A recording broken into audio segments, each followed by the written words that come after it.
Hello साथियों, कैसे हैं आप सभी। आज हम जो है अपना एक बहुत ही इम्पोर्टेंट टॉपिक को है शुरुआत करने जा रहे हैं। देखिएगा, इसको जब हम शुरू करेंगे तो इसमें कुछ बेसिक रूल्स हमें पता होने चाहिए।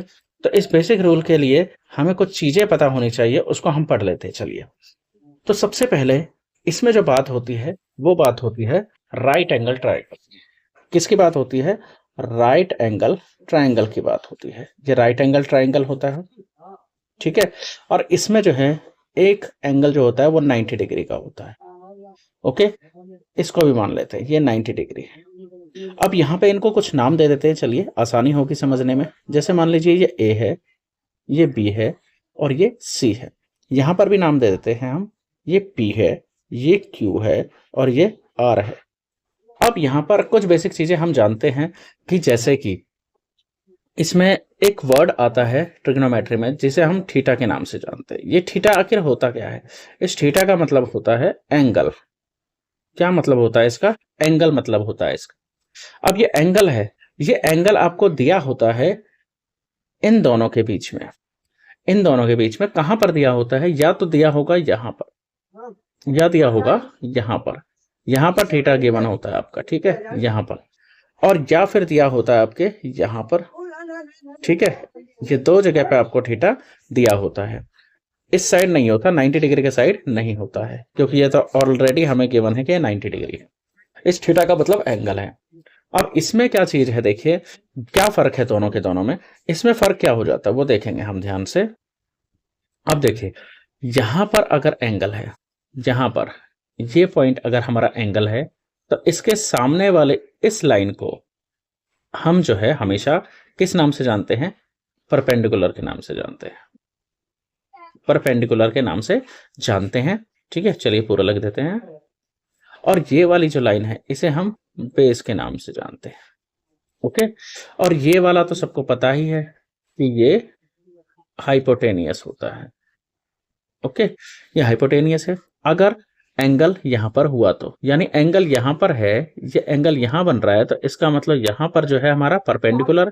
और ये वाली लाइन, ये वाली लाइन जो होती है हमारी, इसको मान लीजिए, इसको तो हम इसको बेस कहते हैं। और ये वाला जो है हमारा हाइपोटेनियस हो। लेकिन अगर हमारे पास एंगल यहां पर ना होकर के इस तरफ एंगल आ जाए, तो अब हम इसको कैसे लेके चलते हैं? इसको हम यहां सामने जो है, अब ये जो है हमारे पास, इसको हम बेस मान लेंगे,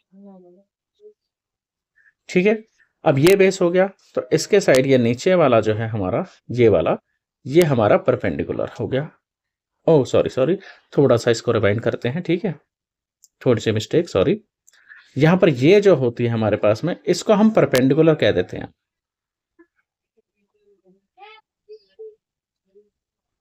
ओके, ये परपेंडिकुलर हो गया। ये वाली जो लाइन है हमारे पास, इसको हम बेस कह देते हैं। ओके, मतलब अपोजिट हो जाता है। यहाँ पर ये बेस था और ये परपेंडिकुलर था। यहाँ पर ये बेस, यह परपेंडिकुलर हो गया और ये बेस हो गया। और हाइपोटेनियस को कोई भी चेंज नहीं कर सकता।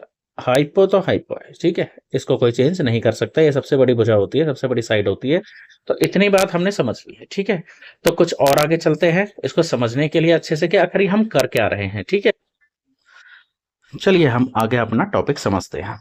अच्छा, हमने अभी समझा कि ये हमारा एच होता है, ठीक है, और ये हमारा बी होता है। मान लीजिए थीटा यहाँ पर है, ठीक है, मान लेते हैं थीटा यहाँ पर है, ये 90 डिग्री है और ये पी है, ठीक है। थीटा को अभी हम यहीं रहने देते हैं, कोई प्रॉब्लम नहीं है इससे। अब ये, इसको हम शॉर्ट फॉर्म में भी कह सकते हैं, बी पी एच, इस तरीके से। यानी बी यानी बेस हो गया, पी यानी परपेंडिकुलर और एच माने हाइपोटेनियस हो गया, ठीक है। इतना हम समझ चुके हैं। अब इतना होने के बाद अब देखिएगा क्या हम और कर सकते हैं। यहां पर हम एक चीज जानते हैं कि जब भी इस तरह का राइट एंगल होता है, तो इसके लिए एक एंगल काम करता, एक थ्योरम काम करती है जिसे हम बोलते हैं पाइथागोरस। क्या नाम देते हैं इसे हम? पाइथागोरस थ्योरम कहते हैं। ओके, अब पाइथागोरस थ्योरम तो आपको पता ही होगा, छोटी क्लास से पढ़ते आ रहे हैं, है ना। अब जब इसको हम छोटी क्लास से पढ़ते आ रहे हैं, तो थोड़ा सा इसे डिटेल में समझ लेते हैं दोबारा से, कोई फर्क नहीं पड़ता इससे, ठीक है। इसको थोड़ा सा डिटेल में समझ लेते हैं कि यहां पर एच का स्क्वायर होता है बराबर पी का स्क्वायर प्लस बी का स्क्वायर। ठीक है, ये हम समझ लेते हैं। यानी अगर हमें एच निकालना हो, ये दो साइड हमें दी होती है तो हमें एच निकालना होता है। अगर हमें एच निकालना है तो फॉर्मूला बनेगा एच का स्क्वायर बराबर पी का स्क्वायर प्लस बी का स्क्वायर। ठीक है, अगर हमें पी का स्क्वायर निकालना है तो हमारे पास क्या हो जाता है, इक्वल में एच का स्क्वायर माइनस में बी का स्क्वायर। ओके, यहीं पर अगर हमें बी का स्क्वायर इस बार निकालना है तो हमारा फॉर्मूला बनता है एच का स्क्वायर माइनस पी का स्क्वायर। इतनी बात आपको आनी चाहिए समझ में। ठीक है, तो ये अलग अलग मैंने लिख दिया है।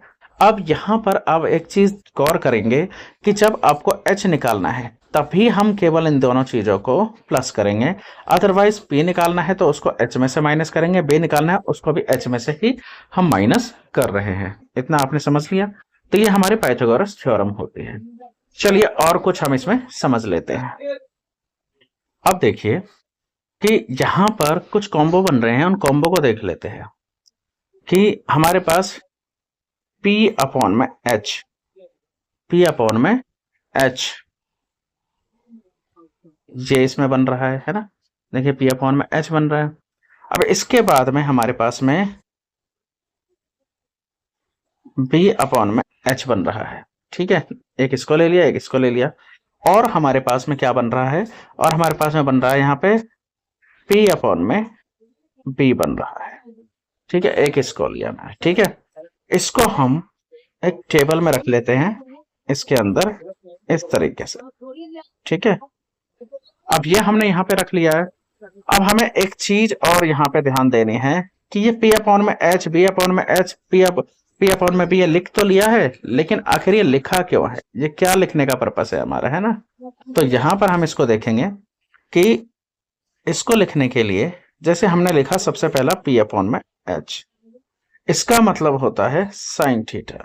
क्या मतलब होता है इसका, साइन थीटा। ठीक है, अब इससे पहले कि हम इस टॉपिक को मैं आपको एक चीज और समझा देता हूं जिससे आपको बहुत ही अच्छे से जो है ये सारी डेफिनेशन वगैरह सारा का सारा फॉर्मूले वगैरह अच्छे से याद हो जाएंगे। चलिए उस जादू को, अब यहां पर आप ध्यान से देखेंगे कि मैंने कुछ चीजें लिखी हैं, साइन, कॉस, टेन, कोसेक, सेक, कॉट। ठीक है, अब यहां पर ना हमें ये समझना होगा कि साइन जो होता है, जो साइन है वो कोसेक का रेसिप्रोकल होता है, या फिर उल्टा कह सकते हैं। ठीक है, इसका उल्टा होता है इस तरीके से। और कॉस जो होता है वो किसका होता है हमारे पास में, सेक का। और कॉट जो होता है, टेन जो होता है वो किसका रेसिप्रोकल होता है हमारे पास में, कॉट का। ओके, अब इसमें जो है मैं आपको एक स्टोरी बताता हूं जिससे आपको ये इजीली याद हो जाएगा अच्छे से। देखिएगा, मान लीजिए कि ये जो तीन है, 1 2 3, ये 3 भाई हैं और ये तीनों बहनें हैं। इस तरीके से समझेंगे। जब ये भाई जो है सबसे बड़ा है, पहले नंबर पे रखा हुआ है ना, तो सबसे बड़ा भाई है, यहाँ पर पहले नंबर पे सबसे बड़ी बहन है। ठीक है, इस तरीके से छोटा भाई, फिर छोटा भाई, फिर छोटी बहन, छोटी बहन, इस तरीके से हम इसको समझ लेते हैं। अब इसमें देखिए साइन जो सबसे बड़ा भाई है और ये दोनों भाई भी हैं। पहले के जमाने में जल्दी शादियां हो जाती थी, तो तीनों भाइयों की इकट्ठा शादी हो रही है, तो साइन को मौका दिया गया कि भाई ये लड़कियां हैं 3, इन लड़कियों में से किसी एक लड़की को चुन करके आप शादी कर सकते हैं। साइन ने कहा ठीक है, मेरा पहला मौका है, मैं तो भाई सबसे सुंदर लड़की को और सबसे लंबी लड़की को चुनूंगा। देखिए ये जो है सबसे सुंदर लड़की है। चलिए सुंदरता का पता नहीं चल रहा तो कोई बात नहीं, लंबी तो है। देखिए स्पेलिंग देखिए इसकी 5 अक्षरों में है ना। तो साइन ने कोसेक को चुन लिया, तो पता चला आपको ये क्यों हुआ। और देखिए कॉस ने कहा भैया ने तो पहले ही बाजी मार ली भाई, मैं क्या करूंगा। कॉस कहता है कोई बात नहीं, मैं उससे शादी करूंगा जिससे हमारी कुंडली मिलेगी। अब देखिए इसके पास सी है, इसके पास भी सी है, इसके पास एस है, इसके पास भी एस है, तो कॉस ने सेक्स से शादी कर ली। अब टैन कहता है मेरे पास तो चॉइस ही नहीं है, कोई बात नहीं मैं कोर्ट से ही शादी कर लूंगा, इनके पास भी टी है और मेरे पास भी टी है, तो दोनों मिलकर क्या बन जाएंगे, टी बन जाएंगे। अब देखिए इस कहानी से आपको ये हमेशा याद रहेगा कि साइन की शादी किससे हुई थी, कॉसेक से क्योंकि सबसे लंबी लड़की है, कॉस की सेक्स से क्योंकि कुंडली मिली, और टेन की कॉट से क्योंकि दोनों के पास टीटी है तो टीटी बन जाते हैं। तो इससे हमें याद रहता है कि साइन क्या होता है, कोसेक का होता है, और कोसेक का, और टेन जो है हमारे पास में किसका, कॉट का होता है। इतना आपने उतार लिया होगा। चलिए हम आगे इसको कंटिन्यू करते हैं। चलिए अब इसे कंटिन्यू करते हैं। यहाँ पर देखिए, ये आपका P होता है, ये आपका B होता है, और ये आपका P होता है, और यहाँ पर H B इस तरीके से हम लिख देते हैं। अब आपको यहाँ पे देखिए कि P अपॉन में H बन रहा है। देखिए P और अपॉन में H बन रहा है। सबसे ऊपर क्या है, साइन, तो यहाँ पे साइन हो जाए। इस तरीके से आपका जो है, इसको हम अपोजिट भी कर सकते हैं, H अपॉन में P, तो H ऊपर आ गया, अब तो ये कोसेक ऊपर आ गया। ठीक है, इसी तरीके से हमारे पास दूसरा बन रहा है B अपॉन में H, जो कि होता है ऊपर क्या है, कॉस। इसी तरीके से H अपॉन में B भी कर सकते हैं। अब H ऊपर आ गया तो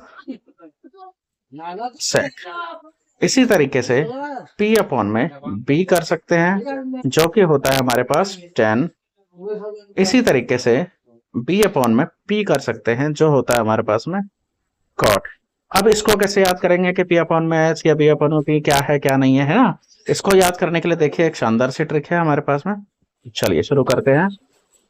यहाँ पर हम क्या बोल, देखिए इसको याद करने की ट्रिक क्या है। देखिए यहाँ पे बोल रहा है, पापा बनाना शेक पियोगे, पापा बनाना शेक पियोगे।